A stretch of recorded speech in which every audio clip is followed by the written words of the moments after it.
সকালবেলা উঠেই আমার প্রথম কাজ নিজে ফ্রেশ হয়ে আমার ঠাকুর দর্শন করা এবং ঠাকুরকে প্রণাম করা। এটা আমি রোজই করি। সেই সঙ্গে আমি ঠাকুর ঘরটা পরিষ্কার করে গুছিয়ে যাই। এই কাজটা করা হয়ে গেলে নিজেকে হালকা মনে হয়। কর্তামশাই ঠাকুরের জন্য কিছু ফল এনেছিল, সেগুলো গুছিয়ে রেখে আমি চলে যাব আমার অন্য কাজে।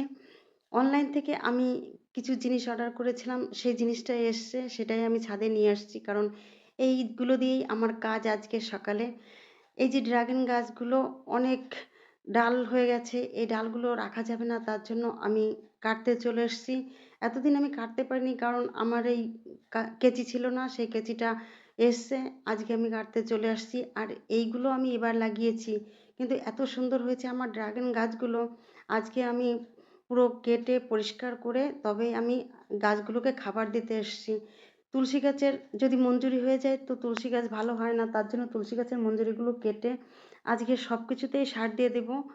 এই হচ্ছে আমার টোটাল ছাদের বাগান। বাগানটা আমার কাছে তো খুবই ভালো লাগে, আপনাদের কাছে কেমন লাগে সেটা অবশ্যই আমাকে বলবেন।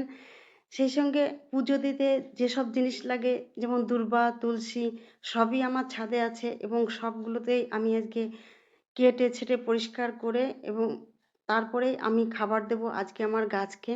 প্রত্যেকটা গাছই আজকে আমি কেটে দেব। কেটে খাবার দেওয়ার আগে যদি গাছগুলো কাটা হয় তাহলে গাছগুলো আরো বেশি সুন্দর হয়। তার জন্য আমি আগে কেটে পরিষ্কার করে নিচ্ছি সমস্ত গাছগুলো। আর যে কাটাই ছাঁটাইগুলো ছিল ওগুলো কিন্তু আমি ফেলবো না, কারণ ওগুলো দিয়ে আমি কম্পোস্ট তৈরি করে পরবর্তীতে গাছ লাগানোর কাজে ব্যবহার করব। আর এই খোলগুলো আমি অনেক আগেই, সর্ষের খোল, এটা আমি ২-৩ দিন হলো ভিজিয়ে রেখেছিলাম, তার সঙ্গে একটু হিউমিক অ্যাসিড মিশিয়ে তবেই আমি গাছগুলোকে দিয়ে দেব, যাতে গাছগুলো আমার সুন্দর হয়। সামনেই বর্ষা আসছে, মেঘ মেঘলা আকাশ, তার জন্য আমি সমস্ত গাছে আজকে খাবার দিয়ে দেব। সকালবেলা ছুটির দিন এত ব্যস্ততা থাকে যে কারো ফোন ধরা কিংবা কারোর সঙ্গে দুটো দাঁড়িয়ে কথা বলার মতো সময়ও থাকে না আমাদের। যারা আমরা বিশেষ করে গাছ করি এদের যে কত ব্যস্ততা থাকে, সে যারা গাছ আছে তারাই বলতে পারবে ভালো করে যে কত ব্যস্ততা নিয়ে আমাদের থাকতে হয়।